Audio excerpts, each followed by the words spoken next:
Hey guys, this is Deepthi, your host, and again we are back with amazing action-packed webinar for you so that you can learn and take your career to the next level.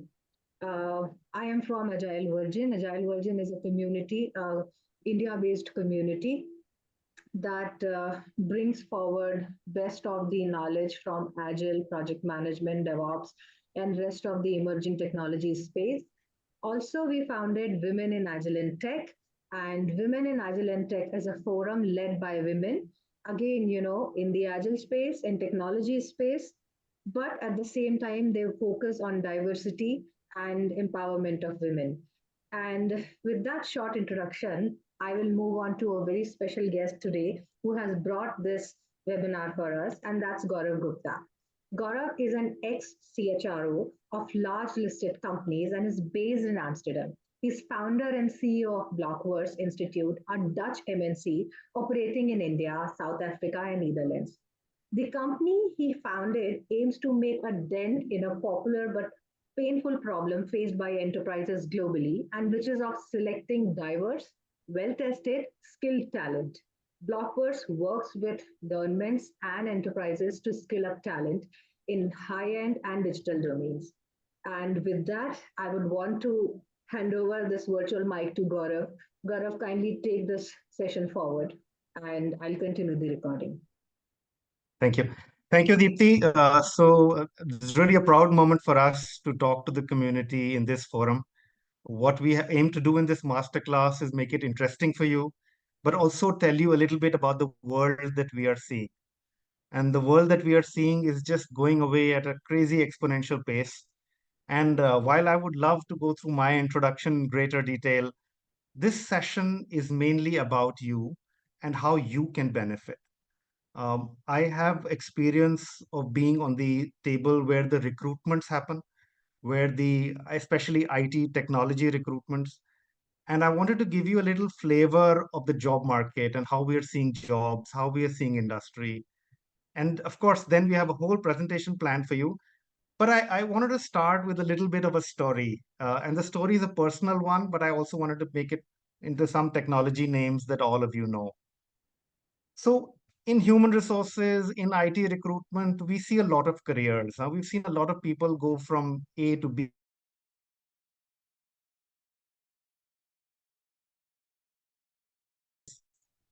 How did people really grow in their careers? What was really special about them?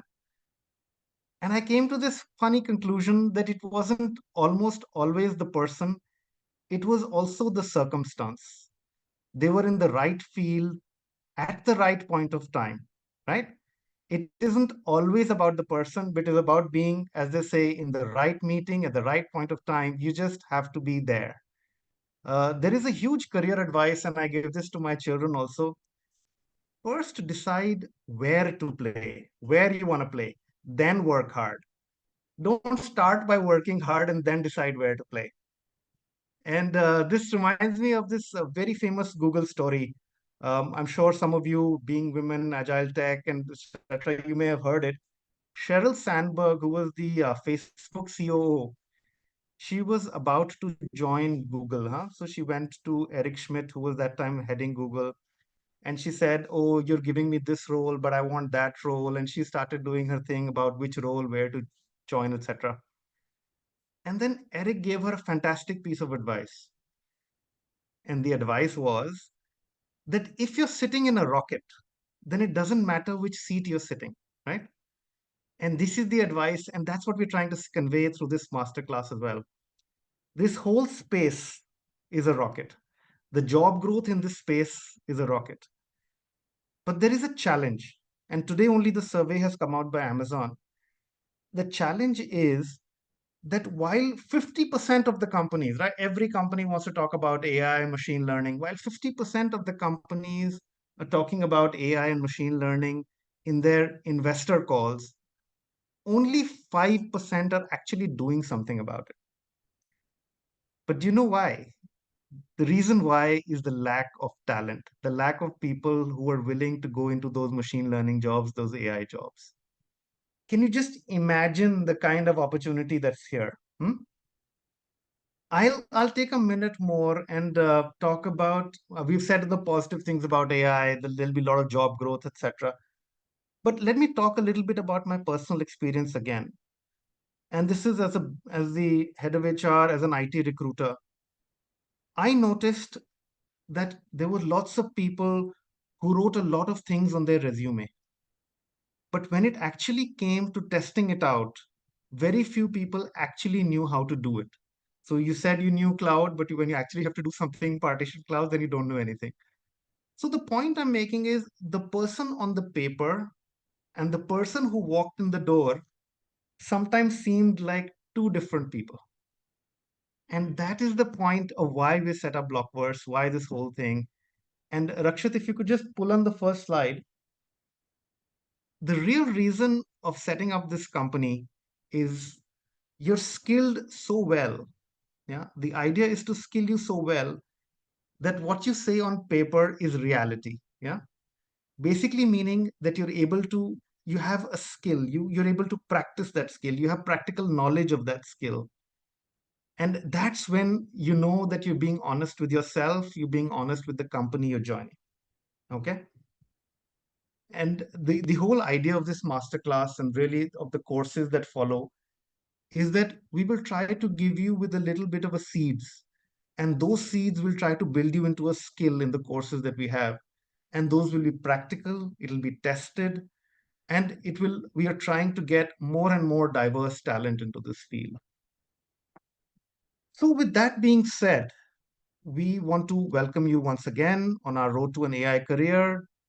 As I mentioned it before, this is a career that is not going to stop, right? This is a field that is not going to change anytime, anywhere. Now, being in the technology industry, all of you have seen hype cycles. One day it was metaverse, one day it was crypto. This field, based on everything that we have learned, is going to go special because, yes, it started from the 1950s, 60s, but now there is solid consumer demand. So it's gone to the consumer and then it is coming to the enterprise. What do I mean by that? I was just interviewing a CIO. He said, all my 25 years, I've been asking the CEO to do something about digital. This is the first time my CEO has come to me and said that, let's do something on AI. Yeah. So the point is, the game is changing and the time is now. The time is now. Why? And I'll just give you a small example again. Maybe you know this example. But when America Wild West was starting, maybe around the 1700s, 1800s, ships of people and ships of migrants used to come to the coast. And we have some friends from America that probably testify to that. And as far as you could run, that land belonged to you. And that's a powerful statement, right? As far as you can go, this field will belong to you because right now it is not a new field, but it is developing like crazy. And I think that's the part we wanted to make.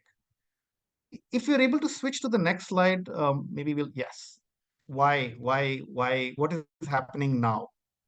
What's happening now is you may have seen the YouTubes, you may have read your literature, but we want to give a little primer on so that everybody's on the same page. We're talking from the same hymn sheet. We'll talk a little bit about the impact that the AI is having, and we'll talk a little bit about what we are practically hearing in the field. And some of that stuff will be interesting to you. But where we want to concentrate, and Rafael Sodamini, both are here, our master trainers, is what are the career prospects like? What is the stuff that they don't tell you that you need to know? And with that, I will hand it over to our master trainers to introduce themselves and take it forward from here. Thank you. Over to you, Rafael Sudamini. Yeah. Hi, everyone. It's a pleasure to be here to share our experience in the field. And I hope that you will get a sense and an appeal to join it because it's really the place to be, at least in my opinion. Of course, that's why I'm in the sector, right? But I hope to give you an overview together with Sudamini of how great this field is and all the opportunities that come ahead. Okay, I will introduce myself. I'm Rafael Lopez. I'm a machine learning engineer in Align Technologies, a multinational company that works in the oral health sector and orthodontics. And I've been in the AI field the last 7 years, working on different, at the beginning, startups, because, just 5, 6 years ago, very few large companies were doing this. It was, of course, Google, Facebook, and so on, yes, but the rest of the large companies did not pay so much attention on AI. Were the startups the ones that were bringing forward this technology? And now, in the years that I've been in the field, I've seen an exponential growth in terms of work, in terms of people involved on it, in terms of market value that the field is providing.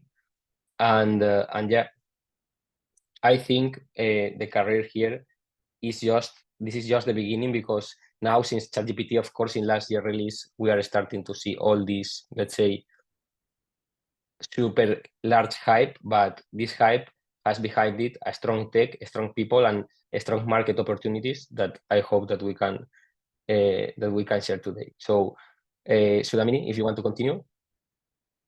Yeah, thanks, Rafael. And also, Gaurav, thanks for sharing the stories, which are very interesting. So, hi, everyone. Thank you for joining on the late evening today. And I see that people all over the globe are here today. Welcome to all of you. So, this is Saudamini. So, I have around 20 years of experience in the software field. So within that, like 18 years of the major chunk was with Microsoft India R&D. First half of my career was mostly on backup and restore technologies. And the second half of the career was with the Bing search engine. And Bing search engine being data heavy, it has given us much exposure into the data world.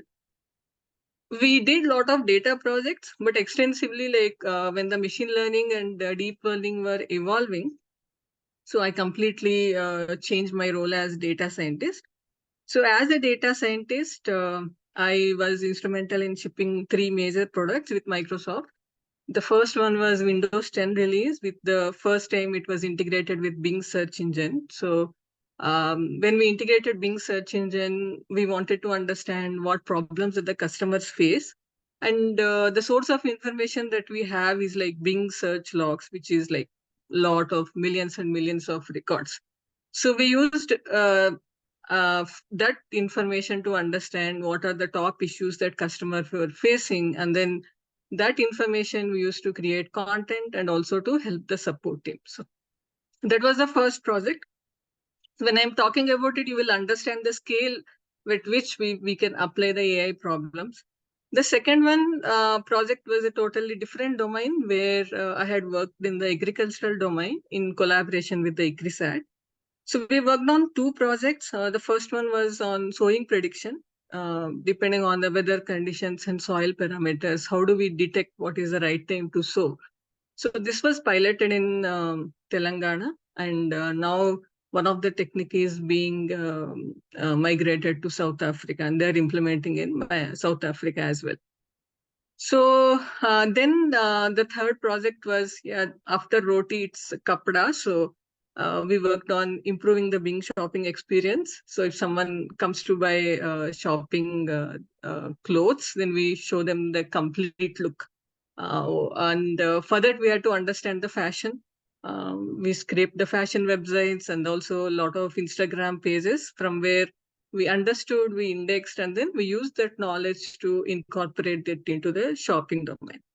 So again, all of these are different problems, but then they needed to be solved at scale to solve a specific problem that the user was facing or to make the user enlightened about. So for the last 2 years, I have been teaching ML and AI with organizations, and also I have mentored more than 500 people to date on machine learning and AI technology, helping them reach the career goals on that. I also have a couple of publications on ML AI, holds 3 patents. So yeah, so and also I've launched a course on one of the major education platform on machine learning with Azure AI. So that's pretty much the introduction. So as you see the screen, you can see the future, and some part of the future is already there. ChatGPT has become one of the major roles in our systems. So we are sharing our emotions, and then it can be a supervisor or it can be a colleague, co-worker, and we are seeing how it is immersing into the workspace and making our life better. And this is how the future looks. So how well we get prepared to be coexisting with AI. So that's what we are looking forward to. Like Gaurav said, there are both pros and cons with the AI approach. So we need to make sure that we understand what are the positive ways in which we leverage AI to make efficiency improvement at workplace and also for career opportunities. How to make business better. Rakshit, can you move to the next slide? So this one I wanted to share earlier because there is a lot of confusion in these three definitions. People use AI, ML, and deep learning interchangeably. So I wanted to clarify that. So the AI is a major field. So AI is about building the artificial intelligence.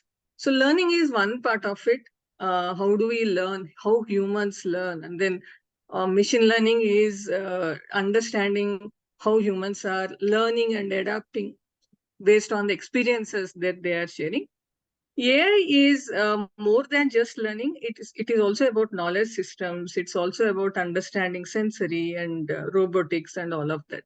So AI is a very broad space. Within that, ML is one subpart of it.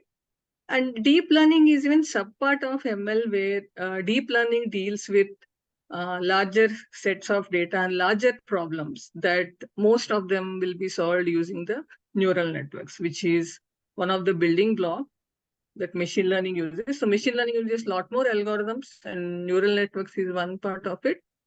It is mostly suitable for most of the machine learning algorithms are suitable for tabular data, whereas if the data is natural language or image or speech or complex data, problems can be solved using deep learning. Can we move to the next slide, Rakshit? So if we see the transition, the way we used to operate with machines in 50s and 70s, it was physical. So we used to talk to the machines using the physical approach. And in 80s, it was all programmatic approach. We write programs and then computer understand. And today we are interacting with the like ChatGPT is one example. So we are interacting with the systems more like a natural way, whether it is text or it is image or it is gesture. So this is where the AI comes into picture, where humans are not putting much effort to interact with computers, whereas computers are more intelligent and capable of understanding what we are saying. Can we move to the next one? So you might have already heard about the machine learning applications in various fields. To name some of them, the facial recognition.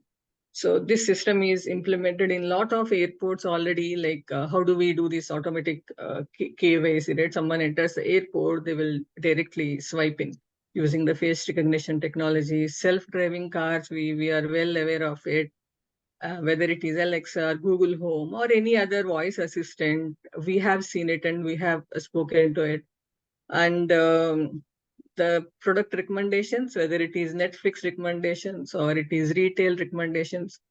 So initially, it was like one feature that was added to one of the product. Now it has become mandatory. Like every retail app you build, there has to be recommendation engine. So that's where the scale is coming up. And also similarly, if you open any website, there is a chatbot coming up, right? So once it was a nice feature to have, now they have become like the must feature to have in every application. Next, please. Yeah. So this is from McKinsey survey, the recent survey. So it shows the impact of AI in terms of revenue across various fields. If you see, retail is at a high peak because retail is one way where they are using AI extensively. Like for example, I had attended Amazon Research Day a few days ago. So they were demonstrating how they are using AI to understand the user patterns, understand and fill in the missing product information. Also, if you remember the Amazon Shop Go feature, people will just use their palm and then they will go and shop for everything. And finally, the bill gets deducted from the credit card. So all of that was happening through face recognition in the crowd, and then it is recognizing the object that the person is picking up, mapping it, getting the cost, and then billing it. So all of that was done uh, naturally. So retail space has a larger scope in leveraging AI, whether it is conversational or recommendations or natural language processing. So that's where the big buck is. And similarly, healthcare systems, there is a lot of innovation happening in healthcare. I have personally spoken to the director of Apollo, and then she is mentioning that now the radiology department is using the AI for understanding whether there is a cancer, particular cancer in a thing. So AI is giving the first level of information to radiologists so that their job is becoming easier. Now again, these things have become normal, and they are the health systems are also adapting AI at various places. Similarly, transport, logistics, and most oil and gas. So people are using sensory information to extract data, and then they are building predictions to understand how much supply is needed, at what time it's needed, and to build the logistics around it.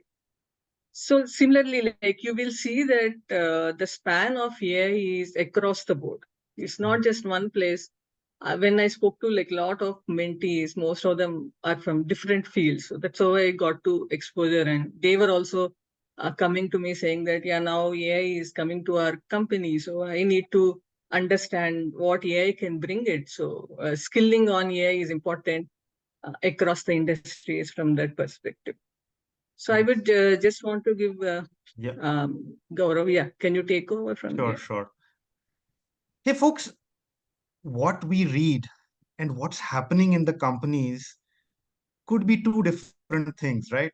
And I wanted to give a little perspective of what we are, when we speak to companies, when we speak to recruiters, what are they telling us? And before I go down to that one, I just want to tell you a little bit of a rule for the masterclass. The biggest benefit comes at the end when you ask questions, right? The benefit of hearing is good, but the benefit of hearing, thinking, formulating, and asking a question is the best. You have experts today, and the real benefit is to be the useful idiot and ask a question which is on your mind. I can guarantee you it's on other minds as well. So wait till the end as well. Okay, back to this one. What are we hearing?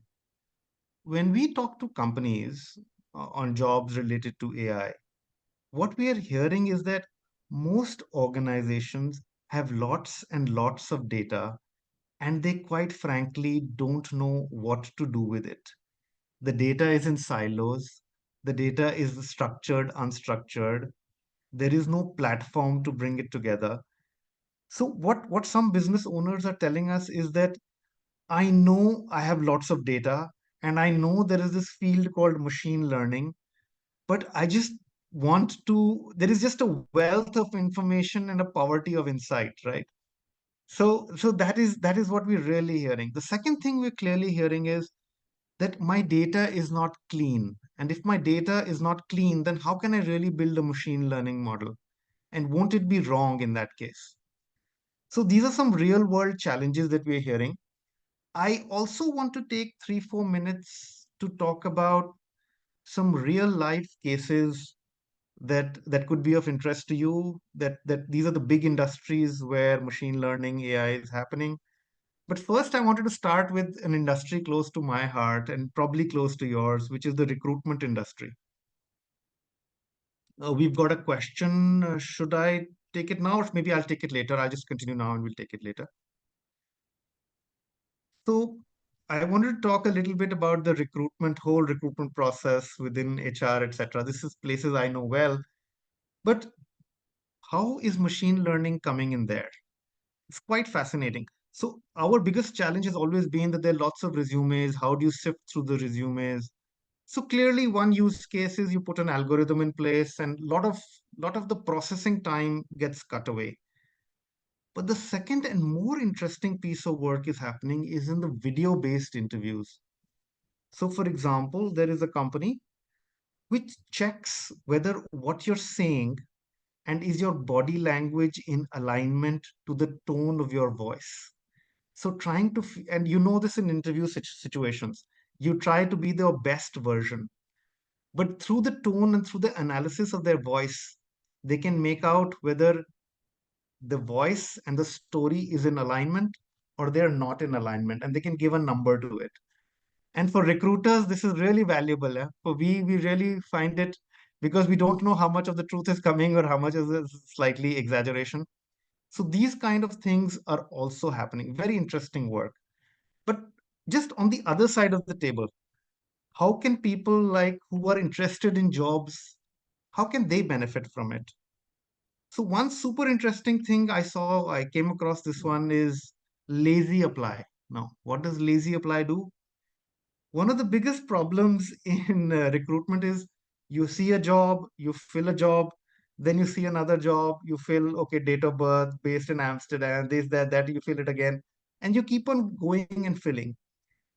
Now, I know some of you are smart enough, you'll go to the net and check this company out. But this company basically has automated all the grunge work, and you can instantly, with one click, apply to thousands of jobs. And that it's just that it's like a bit of it like a resume blaster, right? So if you blast it like this, the chances of you hearing back from the recruiter are greater. But it is not perfect. There are quite a few challenges with it. But I'm just saying the real trouble of this is getting the real grunge work is getting outsourced. I want to give two industry examples and then I think we'll proceed to the next. One is retail industry that Saudamini mentioned. It's an industry I have worked in. I worked in one of the largest retailers. But what they're really trying to do is trying to marry two different sets of data, like the weather data and the customer data, and check out if it's going to be sunny, what is going to be the demand for sunglasses. So huge sets of data, heavy compute required, and they're able to manage their inventory like this.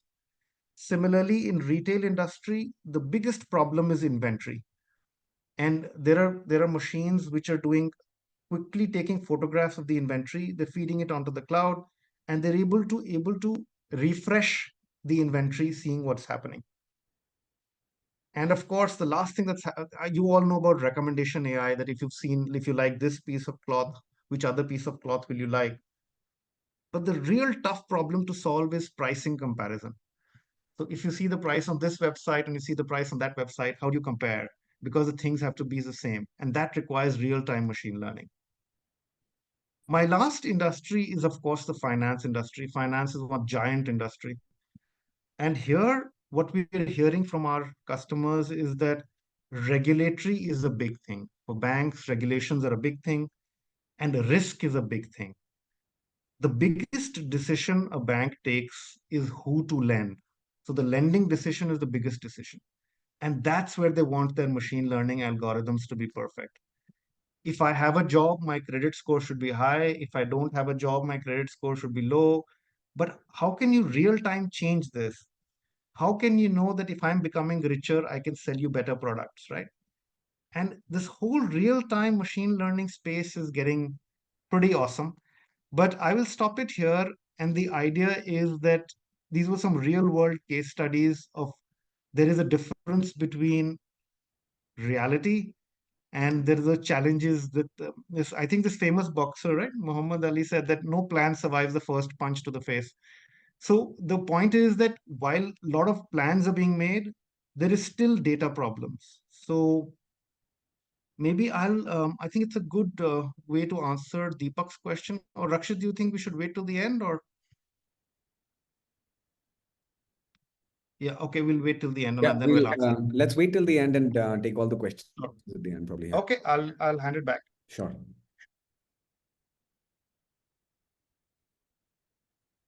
Okay, so I will jump in again. And basically, the goal of the next few slides is going to be to show you what's the job landscape of AI and what actually the jobs related with AI looks like. What are the phases and how even to get hired jobs like this. Okay, so basically, for you to understand, Gaurav and Sudhamini have shared different examples of AI applied to different industries, right? But I want you to leave this masterclass with the idea that AI is gonna be everywhere, and it's already every day in more and more places. Why? Because at the end of the day, AI is about productivity, right? Develop software in a new way, in a smarter way, that allow us to be, at the end, deliver tools that make our customers or our companies more productive. So with less resources, generate more benefit for society. Okay, this is the overall idea of AI. Okay, and since we are let's say handling such technology that is increasingly more powerful and is increasingly providing more value to the market, obviously the jobs related to it are growing exponentially, both in terms of numbers. So every time we see more and more and more offers in the AI space, job offers of different positions, not just for engineers, but as well for project managers, for marketing, for everything, because we need a professional, that is savvy in AI in the different parts of the companies, right? Because obviously you cannot be managing a project of AI if you don't have the basic knowledge of how AI works. Obviously you cannot be a machine learning engineer. Obviously you cannot handle a company in a C-level if your company is starting to use these technologies and you don't know the basics. Okay, so there's a need of let's say learning about AI across all the different levels of organizations. Okay, and then we come back all these let's say sentences that I just mentioned with data. For instance, as we have here an example, the World Economic Forum's Future of Jobs report of the 2023 said that AI and machine learning specialists, as well as data analysts, data scientists, digital transformation specialists, and all these kind of professions that are related to AI and that helps to close the gap between the, let's say, AI research and AI products, okay, are growing and growing exponentially, and that will keep growing in the next years. But not just the World Economic Forum's Upwork reports the same, that, for instance, machine learning engineers and computer information research scientists are expected to grow 21% between 2021 and 2031, so in 10 years.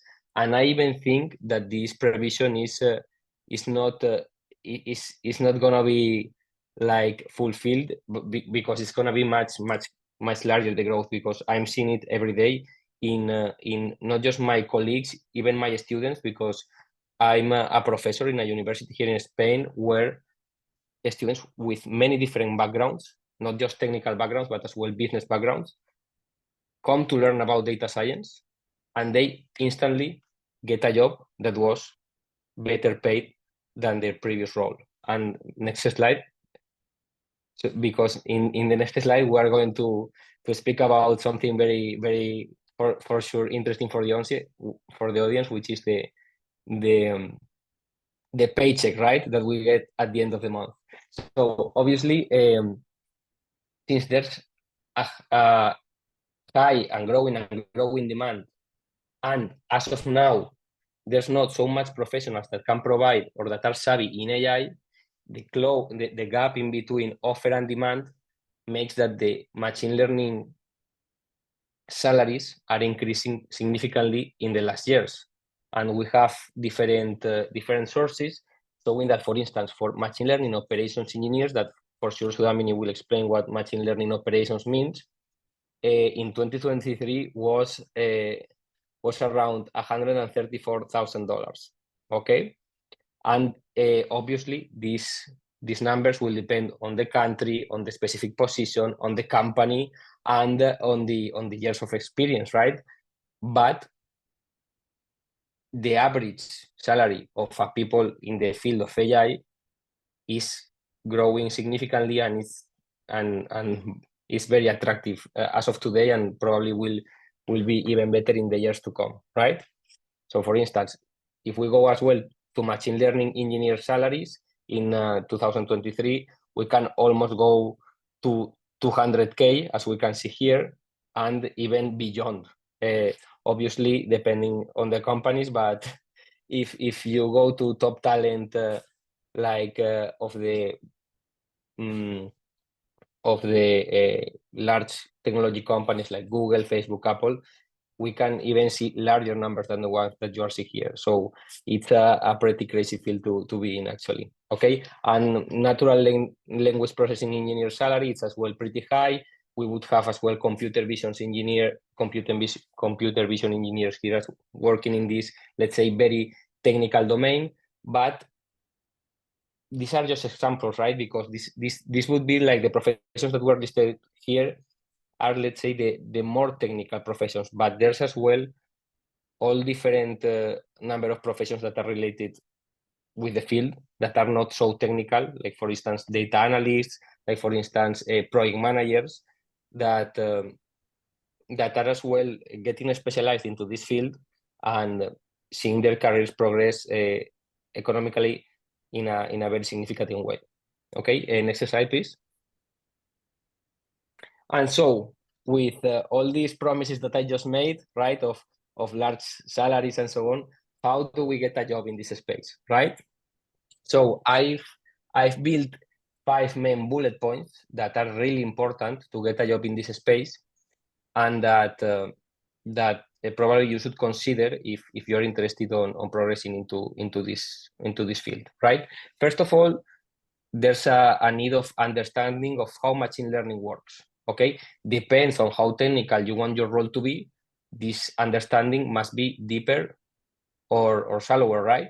But for sure, you need to understand the overall process of what machine learning is, what phases make it up, and if you go into a more technical role, for sure you will become proficient in programming languages like Python mainly, but R as well, statistics and mathematics, data analysis and visualization, and get familiar with machine learning libraries. Okay, that probably Sudhamini will tell you more about, but the most famous are TensorFlow and PyTorch to work with deep learning and build some neural networks with them. Okay, so step 1, understanding the field. Depending on how technical you want the position to be, you will need higher or lower knowledge. Okay, but for sure you need to have some basis on it. Second, if you want to get a technical job, for sure it's interesting to build a portfolio, right? So do some projects, participate in projects, and then be able to show those projects to the world. Okay, for instance, a pretty, let's say, famous way to get started in the field on more and more real problems is like using Kaggle, which is a platform that allows you to get databases that already exist and compete against other data scientists to train your own models and then upload your developments to GitHub in order to be able to share with, I don't know, recruiters or during the hiring process, what you've been able to build on your own to show your expertise. Obviously, this is in case that you do not have already a working experience in the field. And then it's very interesting as well to do open source contributions to open domain projects that allows you to show how you can provide value to existing projects that are out there. Okay, obviously events like this one are very interesting as well to do some networking and community engagement. So basically to get to know people that are already in the field, so they can help you in your career, they can give you advice or even job opportunities. That's as well very, very important. And obviously you need probably Guraf will be much better at extending on this than me. It's preparing for interviews, right? Interviews, there's a famous meme, right, in which is like the interview, which is like you are fighting like against a super huge monster, and then the real job, it's like you are fighting against a puppy, right? Which is much easier. Interviews are sometimes hard because companies want you to prove that you are smart and that you have a certain level of skills, and therefore you need to prepare for that. And there are several platforms, several methods that you can use to prepare for that. Because of course, if you do not pass the interview, you can be the best engineer in the world, but if you don't have the skills to communicate that to the recruiters, you probably won't get the job. Okay. And I would say that the most important part here of how to get the job, and especially how to keep the job, right, which is very important as well, is the continuous learning and adaptation. I made this in capital letters because we are in a field that is rapidly evolving. So what was useful 2-3 years ago maybe is not useful today, because more powerful tools have come up, and you need to learn about them and to adapt to this fast changing field. So if you think that, okay, I do a machine learning course today and I'm good for life, that's not the right field to be in for you, because this is rapidly changing. And I think that's the best from it, because you can be learning all the time and getting more and more knowledge and more tools that are more helpful to be more productive and develop better solutions, right? Next slide, please. So basically, now that we got the job, following the recommendations of the previous slides, let's see what the job looks like. Okay, basically, an AI job is made of four different main, let's say, parts or domains. First of all, there's the scoping, okay, in which what we need to do is define the project. So, for instance, we can go to the examples that Gurav or Sudhamini mentioned and understand that at the beginning of every AI application, first of all, there's a customer or a business need, okay? We do not make AI to satisfy no one's needs. We just, first of all, need to have some business insights to understand what kind of models we need to develop and for what purposes, right? So having an understanding of the specific business that we are working in is very important when developing machine learning or AI models, right?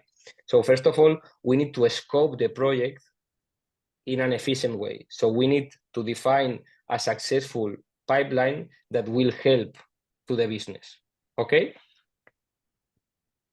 Once we have all scoped successfully our project, of course, in the scoping, many other project management parts will take into consideration, like how many resources we are going to allocate for the project, how many people, how many hours per person, and so on, right? So that's fundamental during the scoping. But once we have all this defined, we pass to the first phase of the machine learning technical side, which is the data. The data is fundamental for machine learning projects, because the machine learning models, the AI, learns from data to solve tasks, right? So first of all, we need to gather data and afterwards label it. Label it basically means solve the task that we want to be solved by the machine learning engineer, by the machine learning model, sorry. But first we need to solve it on our training data. So this data that we are collecting to train the AI with, right? So when we have a data that is sufficient for solving our business needs by means of a machine learning problem, and we have this data labeled, we go to the part of training the AI, right? So basically we experiment with different machine learning models or neural network architectures to try to create a predictive model that is able to respond to our business need successfully, okay? And once we have this model, we will perform an error analysis. So we will basically measure how good or how bad this model is at solving the business need that I have, okay? And this is basically an iterative process, okay? So during the development of the machine learning models, as I told you, we will be trying different architectures, evaluating them, and if they do not perform sufficiently good, we will try another ones, or we even need to go back and get more data or label it in a different way, you know. This is an iterative process that is called trial and error, okay, in which we are going back and forth in the different phases. And finally, when we have a model that performs sufficiently well in our business need, what we finally go to the deployment phase. Okay, so it's basically this model that is already able to solve my business need. I'm gonna, let's say, put it or deploy it in a infrastructure that assures me a reliable and fast way of getting the predictions or the inferences, the outcomes of the model, right? So basically, once I've done this, I need to continuously monitor it to make refine and turn it. Sorry? So, Okay, I think we have some mic open there. Yeah.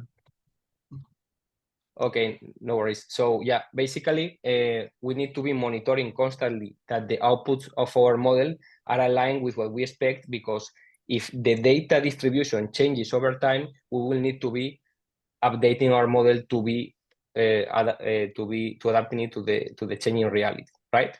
So yeah, that would be basically the main steps that a machine learning project needs, and in which needs different experts on each of them to be able to implement them successfully. And yeah, that would be all from my side. I hand over the mic again to Sudhamini. Yeah, thanks, Rafael. Yeah, ML and DL are very vast. So today we are only scoping to this supervised and unsupervised learning part, because the prediction problem that we are solving is from supervised learning. So what's the difference between supervised and unsupervised learning? You probably might have heard. For those who are who are very well aware of it, it's fine. For others, supervised is more about giving the output and then giving the guidance that, oh, this is what the output is. For example, if a small kid, when they are growing up, they want to understand what is dog and what is cat. So in a rule-based system, we could have told them that, yeah, it will have blue eyes or gray eyes, or the color can be black and white or gray. So we will give specific features, and that's how we used to build the logical systems. Now in the supervised learning system, we provide all the features, and then we will tell them that, yeah, if these features are there, this is cat. And we are feeding this data to the baby that, yeah, if these are coming up, this is cat, and these are coming up, this is dog. That is supervised learning. And unsupervised learning, there is no prior knowledge given to the baby. So when they look at the cat, they will remember it. And then next time when they see a cat which is close to this cat, then they try to group them into similar structures. So animals which are close to cat, they will recognize them as cat, and animals which are close to dog, they will recognize as dogs. So this is unsupervised learning. There is also reinforcement learning, which is somewhere in between these two, where the baby is free to explore the external world. And when they say, oh, when they identify cat as cat, then they will get rewarded. But when they identify cat as dog, then they will be punished, or they will be given the feedback, or this is not the right thing. And that's how they learn it. So most of the machine learning algorithms mimic the human behavior. And today we are going to focus on the supervised learning. If we drill down one level further, we have the input data, which is the different features that we want to describe a particular problem. And we also have the expected output. So the supervised machine learning will try to create an algorithm with whatever data is provided. And then it will try to compute the compare the actual output which is passed with us, and then it will try to compare. If something is wrong, then the feedback will be passed to the system, and it will try to improve it. Can we get to the next slide, actually? Yeah. So today the problem that we are discussing, whatever Gaurav has introduced earlier today in the session. So the problem is loan prediction problem. So some people have asked, like, is there any client which is doing it? Almost all the banks are using this algorithm. And recently I spoke to someone who is in Mastercard. So they were also implementing the similar thing. So in the earlier systems, probably they were using manual verification and creating this approval process. But when they need to convert it into program, or some automation. So there are two approaches. One, they could write the rule-based system saying the credit card score is so and so, and then the loan amount is so and so. The other approach is whatever the loan data they had priorly, the information about different aspects of the customer, credit information of the customer, and whether the loan was accepted or refused. So today we are taking one such example where we have the credit information of a particular customer, and we also have the information whether the loan is approved or refused for the particular customer. From that, we are going to build a prediction system which will predict for any new customer data. It will predict whether the loan should be approved or not. So again, there are two ways in the supervised learning. So one is a classification problem where we will try to generate classes. So for example, in this case, we have two classes, loan should be given or loan should not be given. The other way is regression, where we will try to generate some score.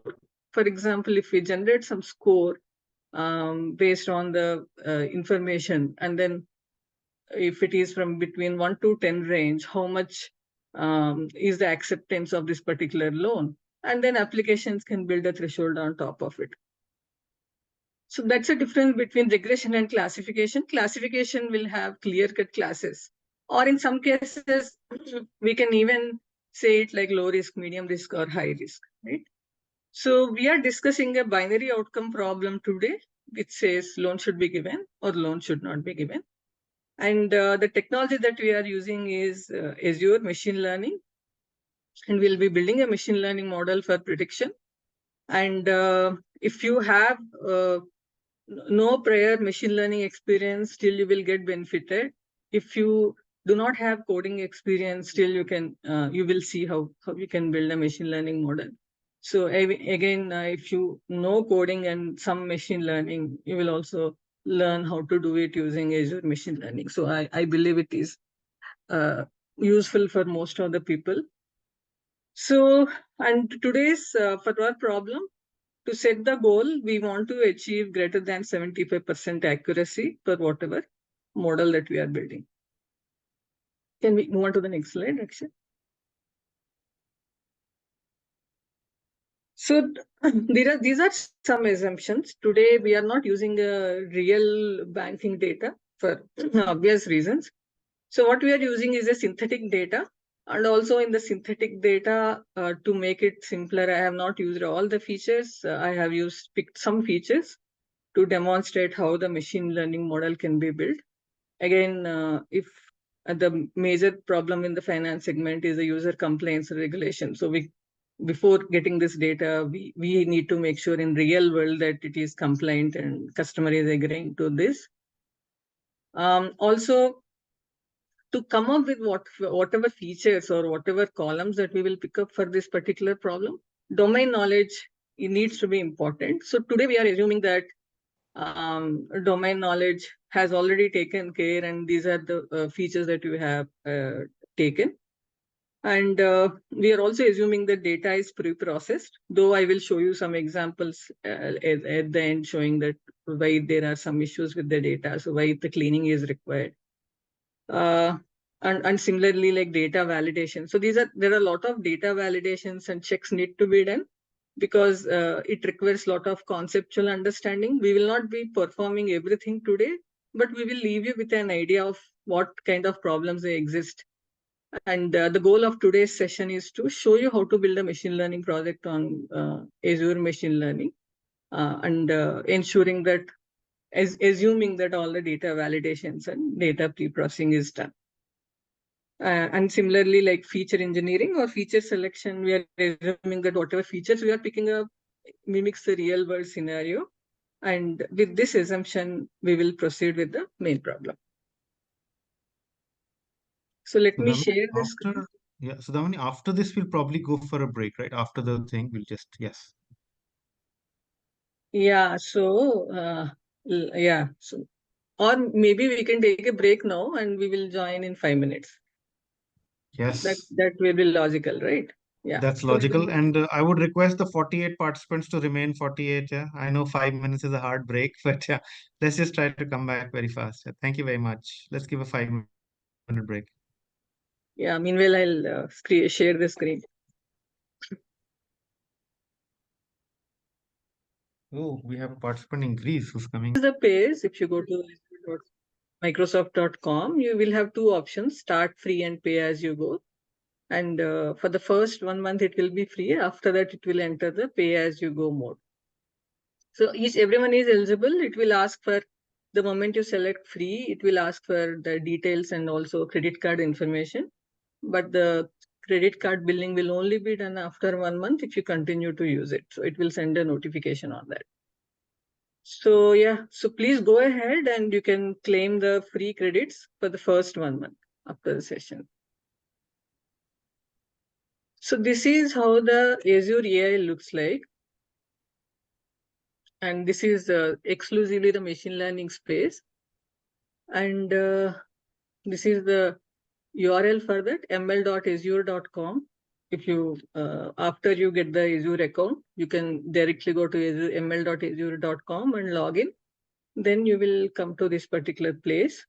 So the first thing that you have to do is to create a workspace, create a resource group first. So resource group is nothing but one place where you can add all the resources that you need.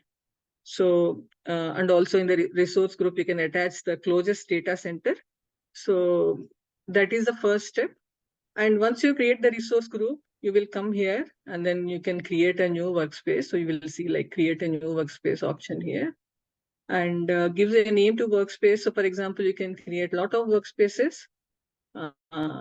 So one for your office, one for your home, or depending on whatever projects that you are working on, you can create multiple workspaces here. So once you create a workspace, then you will be coming to this particular page. So you can see that a lot of pre-trained models are there. So you can explore them. So today we will be using the automated ML. So we are not building the model from the scratch. So because it's no coding exercise, we will introduce you to auto ML so that you don't need to write single line of code to build this particular model. So before we start the model, so I'll introduce to the left-hand side what all other assets you have. The first thing that we need to understand is how to upload the data.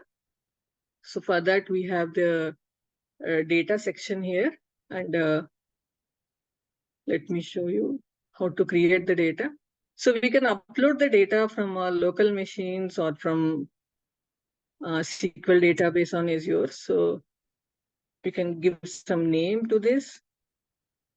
And make sure that you are selecting a tabular option here because we are creating tab limited data set. This, if you select create using tabular data, then only the auto ML will accept it.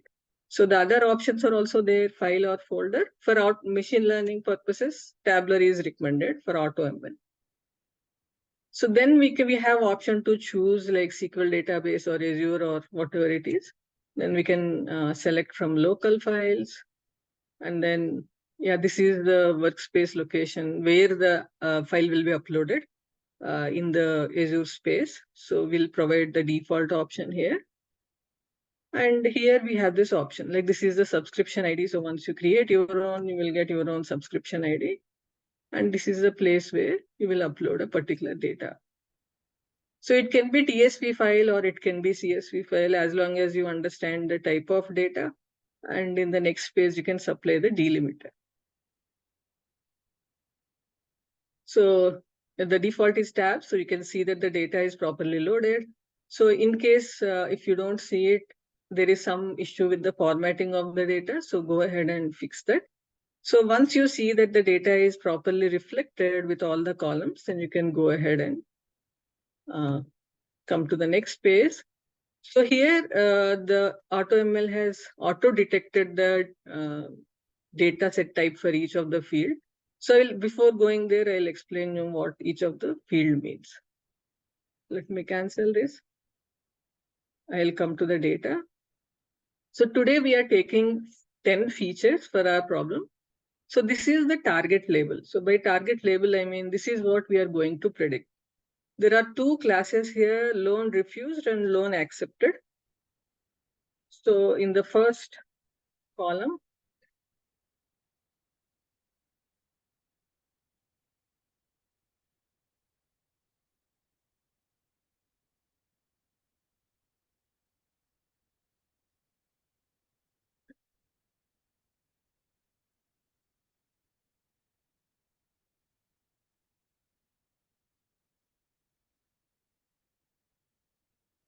so in the second, this is the target, and let me go up, show you the column names.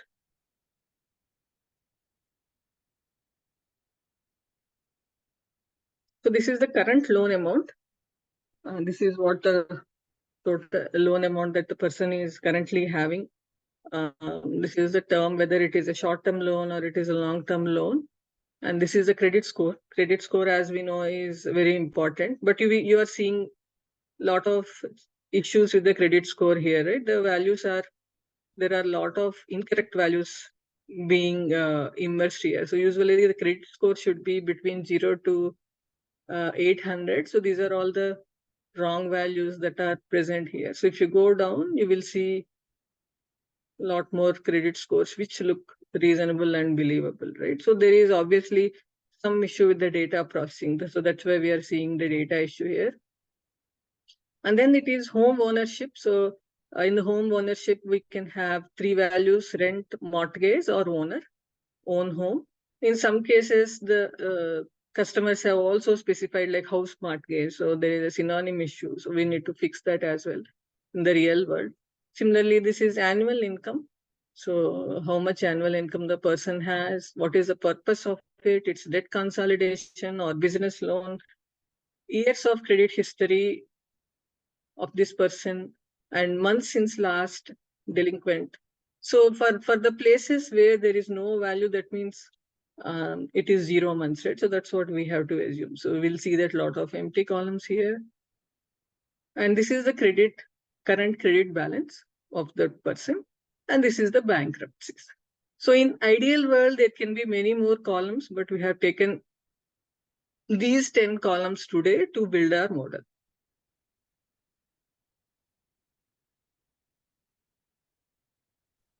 So first thing is like we have uploaded the data to cloud. And then the next thing that we are going to do is create a compute. So in the Azure machine learning, these are the two prerequisites to create any machine learning model. One, we have to provide the data. And second thing is where it is going to run the machine learning model, right? So we have 3-4 options here. So first thing is compute instances. So for example, if we just want one instance of CPU without any cluster, we can create it here. And for most of the AutoML things, it expects a customer compute cluster. So we created a compute cluster here. So I created a compute cluster with less number of nodes. So again, creating compute is nothing but we are specifying the regions and also the tier of it, whether it should be dedicated or low priority, and whether we want CPU or GPU. If we are building a faster machine learning model, then we will need GPU access, especially for deep learning kind of models. Now we can work with CPU as well because this is a supervised machine learning model. And then you can see a lot of options here. So these are the different devices which are available. We can see the number of cores, RAM, and the details. Along with it, there is also category. Memory optimized means, yeah, there is not enough memory in this. So any application which requires less memory that needs to be used for this. And you can see other options along with the cost. So it is $0.34 per hour. So it will be charging this much if we keep the compute per an hour. So that is compute cluster is what we will use for most of the time. And then these are simple things. We'll give the name to the compute and we'll specify how many maximum number of nodes we need and how many seconds before scale down. So if you are not using it, it will automatically close the compute just to save the cost. So that's all we need to provide, and then we can create a compute here. Again, if people who wants to use Kubernetes, they can create that as well, depending on whether this is a small scale problem or it is a production environment. So these two are prerequisites. We have uploaded the data, we have created the compute. So now we will go ahead and create an automated ML model.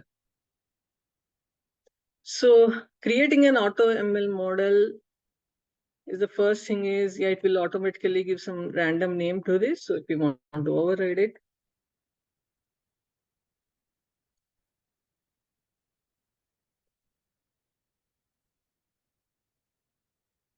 we are creating a new experiment so we can differentiate and check it later. And the name of the experiment. Job and experiment are two things. Experimenting is a superset of the job. So now we will specify the type of the problem, whether it is a classification problem or a regression problem. So whether we are computing a continuous variable or a discrete variable. Here we are only computing a discrete variable, only two categories. So we are selecting classification here. And we will select some existing data set, which is this one. Next.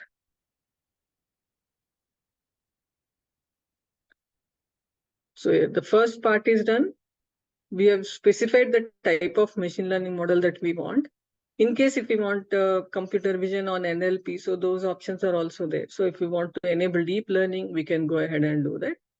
So here we have to select what is the target column. What is that we are trying to predict? So because this is loan status, we are predicting loan status. And other things we are selecting defaults. So let me show you the featureization settings. So it has selected all these 10 columns here, and it is showing the whether if we want to change anything, like if we want to impute the missing values, if something is not there, it will automatically replace all of that. So we are not making any customizations here. Similarly, what is the metric that we want to achieve? So we'll learn more about metrics if we learn more conceptual knowledge. So today we are simply using accuracy as a metric. So accuracy means how accurately it will predict a loan given to loan given and loan refused to loan refused. So that's what it means. How many missed cases are there in classifying the original label with the target label. Sorry, Sadami, just a quick one. A time check. I think 4 or 5 minutes left. So yeah. We have 15 minutes left, right? 21:43. Yeah, I'll close in 7-8 minutes. So in the positive class label, so we will have to mention like what is a positive label that we are giving here. So here in this case, it is loan given. So we are saving these settings. And then, yeah, we are just selecting the compute. We have the computer cluster. So we have selected that and then submit the training job. So the training job is going to take a lot of time, especially in the evening time. So I'm not waiting for it to complete. Rather, I will show you the previous jobs that got finished.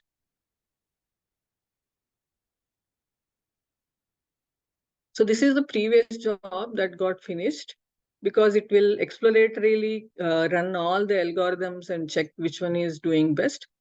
So we can see the details here. So we can see like these are all the models, experiments that it has run. And we can see the accuracy scores against them. Right? What is in this case, it was using AWC weight. So it is showing like what is the accuracy generated for each of the case. So now we have used accuracy. So it will show the accuracy results for it.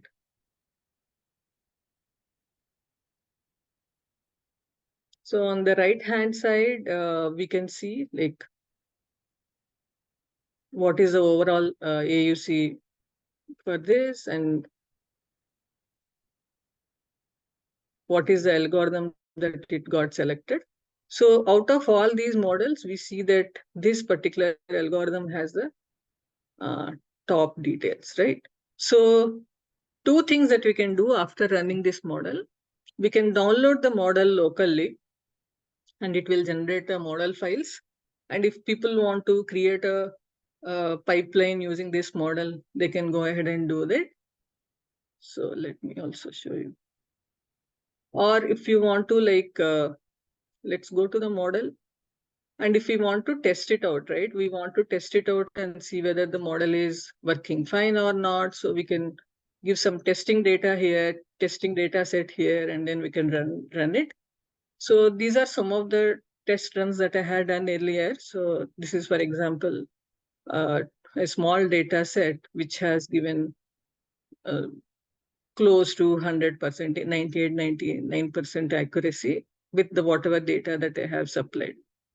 So once we test it and we are satisfied with the results, so someone asked a question about AI testing, right? So testing here is a critical part. So we can't create any random data set and test a model and say, yeah, the model is perfectly fine, right? So again, it requires a lot of statistical techniques to understand how to create a good testing data set. So in Microsoft world, we used to call it like a blind set. The developer doesn't know what the data set is and someone else will prepare the set for them and they will validate against that. So once we test this model and we are happy with it, then we can go ahead and deploy it. So again, there are three options. We can deploy it as web service or we can deploy real time. So real time means it works as a streaming. We provide the input and then we'll get the output. Batch deployment means like in one batch, we want to send a lot of results and we want to get the results. A lot of records we can send in one shot. So the deployment is again simple here. We can choose a machine, a number of instances we want to deploy, and then we can deploy it from here. And the model will get deployed as a service. So once we deploy it, we can also see the service name and API key and also the code. So we can directly take the code and run it at our end in the production environment. So I have deployed and again, the deployment will take some time. Once the deployment is over, we will be able to access it via an API key as an API and get the results. So that's all. Like when you like the usual misconception that the people have is, okay, so now my AutoML is there. So do I really need to be machine learning engineer because it is doing everything, right? So I'll show you, I have shown some examples of the issues that we have with the data, right? For example, the correctness of the issue and also data correction, data validation, missing values. So there are a lot of things that we need to fix in the data. So for example, let me show you the profile of this particular data set. So you can see that the number of records with loan given are very high. These are 80,000, more than 80,000 records, but loan refused records are very less. So in our training data, if you are providing this kind of information, then it is called class imbalance. And that is one problem that we need to fix, right? Similarly, the other problems we have discussed, like we need to evaluate each and every feature, every column that we are passing to understand if there are, for example, in the credit score, we have seen like there are a lot of high values, right? Which are not practically make sense. It's a human error or some machine error. So similarly, all these, so to understand how to read the data, because coding is one aspect, we'll get the debugging errors, but with data, we need to understand data from different aspects, whether there is an outlier there, whether there is a class imbalance problem, or there is a missing data. So there are a lot of aspects that we need to understand. And also we need to do data transformations. So for that, understanding the conceptual knowledge is helpful. So we can't say that here. So today's session is to introduce you to that world, to explain that how and how much of data cleaning and transformation needs to be done. Building and deploying a machine learning is easier problem to solve, but understanding the data is a bigger problem to solve. So with this, I will be open to questions. Thank you, Sudhamni. What we'll do is, I think there's some slides left. Let's cover Yeah, that. sure. Rakshit, do you want to share the slides again? Yeah. Yes. Can we move to the next one? Yes. So I will take these ones. Hi, Yeah. everyone. I'm Rakshit Poneta. I head marketing for Blockverse Institute. So what I'm going to discuss with you now for a couple of minutes is the program that we are going to introduce, which is Road to AI Career. The masterclass today is a leaf out of that book. And what we have done is we have designed this curriculum, the entire program, in keeping, in getting the learners, edge in high-paying AI, AI-paying jobs in the job market. And what we are asking you to do is to embark on a journey into an exciting world of artificial intelligence. If you do not know coding, that's also fine. But this course provides a hand-on introduction of AI concepts, generative AI, natural language processing, and more. On the next slides, where Satamani comes and speaks to you about the program. But what I would really say when we were designing the program, that you do not need to spend your precious time on year-long courses or buy expensive courses. This course provides a fast-forward approach to build the unique AI project portfolio, which Rafael also mentioned, which is very important. And it also helps you in stand out at interviews on your next job and get hands-on on your AI projects. Now, with this, I would like to say that we take very few a number of learners in our batches, and we will be after the masterclass we will be passing on those links to you. Be quick because in the next 3 hours, we're pretty sure we are going to close that batch because we almost have half of it with us.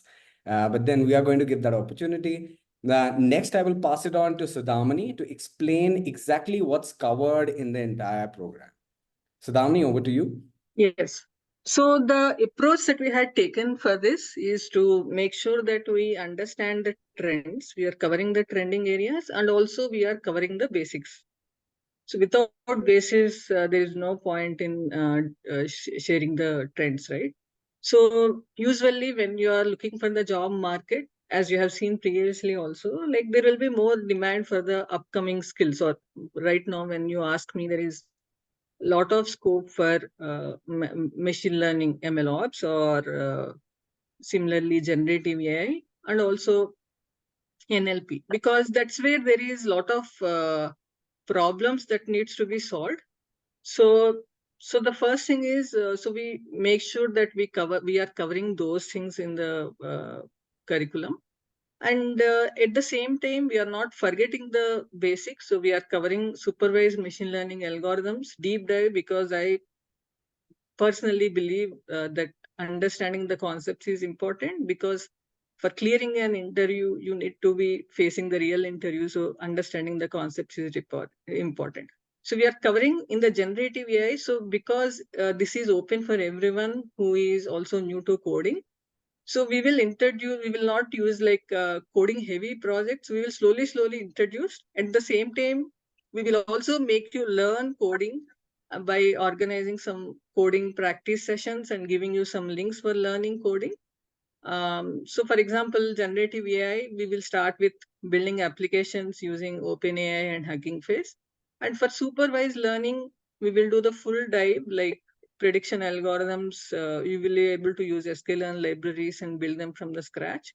And for deep learning, we will cover ANNs, neural networks, and image processing using Python libraries. Again, here we will teach you how to use the basic TensorFlow to build the basic model, but we are not going deeper into training transformers, because that is coding extensive and requires a lot of fundamentals. So in this session, we will show you how to use Hugging Face to use transformers and build applications. So the focus here is building applications and practical orientations. Today, if you ask me, there are a lot of models which are available in Hugging Face transformers. So you will learn how to combine them and build a product. And then coming to NLP, we'll be building applications. Again, the concepts of NLP will be covered. And then you will also build NLP models using supervised algorithms. We will also introduce LLMs and fine-tuning LLMs because this is one hot area and this needs to be taken a lot of care.